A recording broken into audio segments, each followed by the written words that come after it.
Assalamualaikum warahmatullahi wabarakatuh. Perkenalkan, nama saya Muhammad Iqbal Maulana dari kelas 03 TPLP 002. Saya di sini ingin mempresentasikan tugas dari mata kuliah Jaringan Komputer mengenai static routing.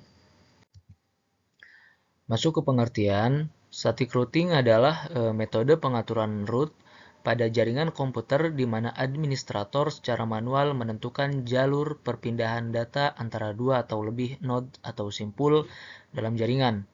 Nah, dalam static routing ini, tabel rute diatur secara statik dan tidak berubah secara otomatis berdasarkan kondisi jaringan. Hal ini berbeda dengan dynamic routing, di mana tabel root dapat disesuaikan secara otomatis berdasarkan perubahan kondisi jaringan. Penggunaan static routing umumnya lebih sederhana dan cocok untuk jaringan kecil dengan topologi yang stabil.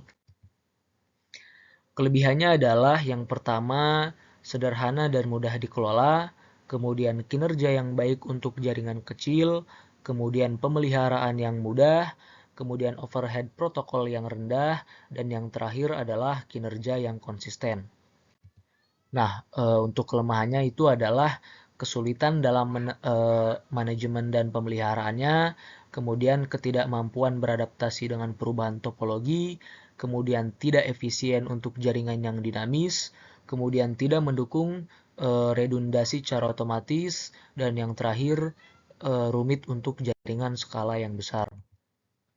Nah, nanti studi kasusnya kita akan jelaskan di Cisco Packet Tracker. Kemudian dari kesimpulan presentasi saya kali ini adalah secara ringkas static routing adalah metode pengaturan manual jalur-jalur koneksi pada jaringan komputer. Dengan menggunakan static routing, administrator dapat menentukan rute secara spesifik, memungkinkan kontrol yang lebih besar terhadap lalu lintas data.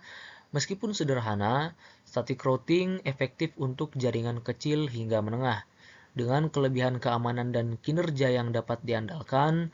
Namun, perlu diingat bahwa pada jaringan yang kompleks atau dinamis, metode ini mungkin kurang praktis dibandingkan dengan dynamic routing yang otomatis menyesuaikan rute sesuai kondisi jaringan. Pemahaman yang baik tentang static routing itu akan membantu dalam merancang dan mengelola jaringan dengan efisien sesuai dengan kebutuhan spesifik. Mungkin sekian presentasi dari saya, kurang lebihnya mohon maaf. Nanti untuk studi kasusnya kita lanjutkan di Cisco Packet Tracker. Assalamualaikum warahmatullahi wabarakatuh. Saya Muhammad Iqbal dari kelas 03 TPLP 002 ingin mempresentasikan studi kasus dari static routing ya. Di mana di sini ada topologi dengan 3 router, 2 switch dan juga 4 PC ya. Dan di sini juga ada network yang pertama itu 192.168.10.0, kemudian ada 10.10.10.0, kemudian sebelah sini ada 20.20.20.0, dan yang terakhir 192.168.20.0 ya. Nah, sebelum kita lanjut lebih jauh, kita akan menjelaskan di dalam static routing ini di mana ada rumus root ya. Yang pertama itu ada IP root, kemudian ada network destination atau tujuan, kemudian ada netmask, kemudian ada next hop. Apa itu network destination? Jadi network destination itu adalah network tujuan ya, network tujuan.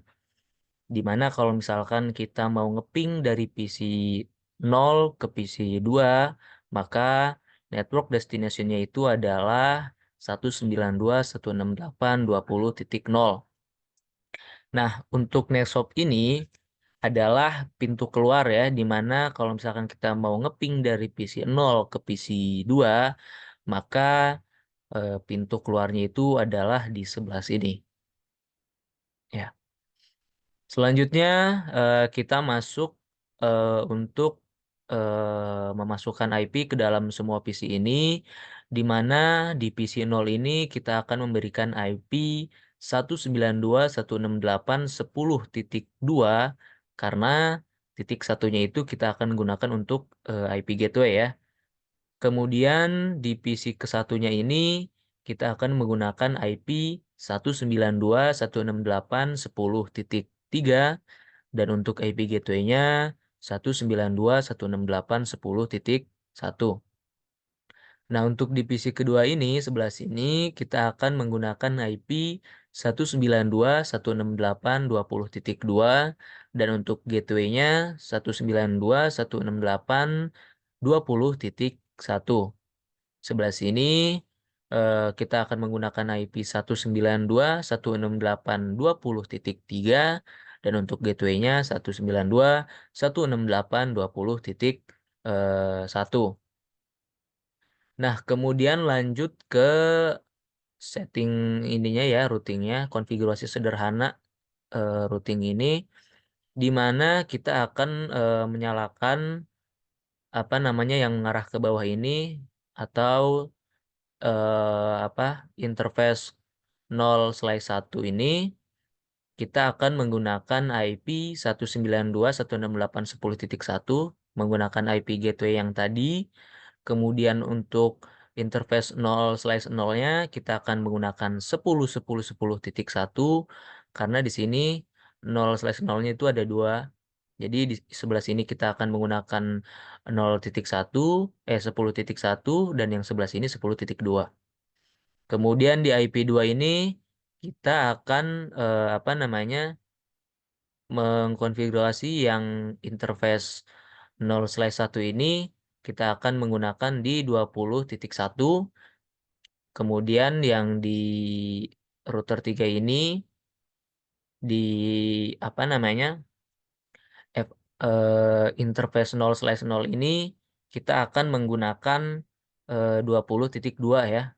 Nah, untuk yang mengarah ke bawah ini kita akan menggunakan 192.168.20.1. Nah, langkah selanjutnya itu adalah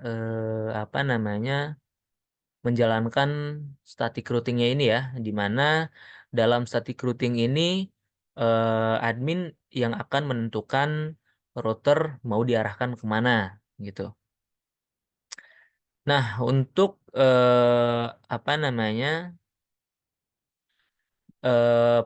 PC 0 kita kan tadi mau ngeping dari PC 0 ke PC yang kedua ya. PC 0 ke PC yang kedua. Yaitu berarti network destination-nya ini adalah 20.20.20.0, kemudian netmax-nya 255.255.255.255.0 karena slash 24.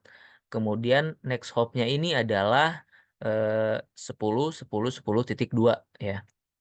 Kemudian di network destination yang kedua ini adalah 192.168.20.0, kemudian netmasknya 255.255.255.0 dan untuk networknya itu adalah 10.10.10.2. Nah, kemudian kita eh, masuk ke router yang kedua ini ya. Router kedua ini adalah sebagai perantara antara 10.0 ke 10 ke 20.2 ke 20.0 ini ya. Kemudian kita masukkan network destination-nya itu adalah 192.160.10.0 dan untuk next mask-nya 255.255.255.255.0 dan next hop-nya 10.10.10.1. Kemudian network destination yang kedua ini 192.168.20.0 dan untuk next hop-nya yaitu 20.20.20.2. Nah, untuk di router yang ketiga ini kita akan menggunakan network destination yaitu 10.10.10.0 dan next hop-nya 20.20.20.1, kemudian network destination yang keduanya yaitu 192.168.10.0, dan next hop-nya yang terakhir adalah 20.20.20.1.